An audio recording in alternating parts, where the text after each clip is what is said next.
Behind every face and every action, there's a name. And the search for those names, well, that's where these stories begin. I'm Fox 4 senior reporter Caitlin Knapp, and I'm on a mission to get to know the names we know and perhaps find the ones we don't. Along with detectives working in the same communities you call home, we're all working to find answers and closure in these sunshine crimes. It's a crime described as brutal, the brutal murder of a woman. But not just any woman, 84-year-old Eileen Seymour, who is living in a FEMA trailer lot in Desoto County. And we only have one photo of her. But that one photo, well, once you see it, it's hard to get out of your head. The city of Arcadia, an area with a historic downtown antique district. A town that was ravaged in 2004. Hurricane Charley destroyed homes and sent battered people with no place to go into FEMA trailers. And it was in one of those trailers where this story begins. When you first read this case file, what was your initial reaction to what happened? Brutal and senseless. The brutal and senseless murder of a woman whose picture, the only one we have of her, well, it'll be hard to get out of your head. This is Eileen Seymour.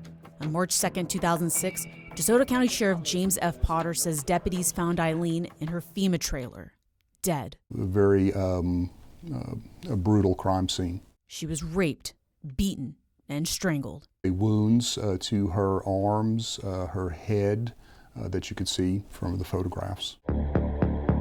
Detectives found this antique tea pitcher. The dent and the blood on it told them it was a murder weapon. The other weapon, the one they didn't have, the hands of the killer. Sheriff Potter says finding that person has been incredibly difficult. The lack of information of anybody, obviously no eyewitness. No witness, but there was evidence.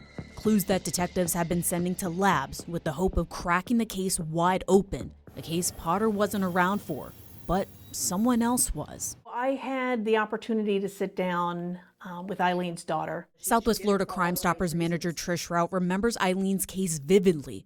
She says Eileen survived cancer 4 times and was a mom. There's just no words to describe the horrendous viciousness of an attack of a very innocent little old lady who meant no harm to anybody. Shortly after the murder, Trish talked to Eileen's daughter. And while she couldn't find the video, Trish was able to find a transcript of what Eileen's daughter said. Whoever did this was the spawn of the devil. She's an 84-year-old woman who was as helpless as a baby.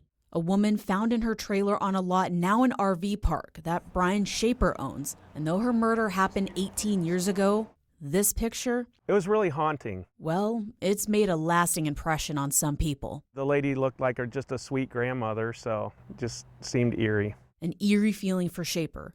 But the feeling is different for detectives. They are determined to find her killer and bring Eileen's family and this community closure. When you look at her and you see, just imagine your grandmother, and you see that older lady there, it just reaches down and pulls on the heartstrings. 18 years later, here we are 18 years later, and her attacker is still out there. If you have any information about Eileen's case, you're asked to call the DeSoto County Sheriff's Office or Southwest Florida Crime Stoppers. In DeSoto County, Caitlin Knapp, Fox 4.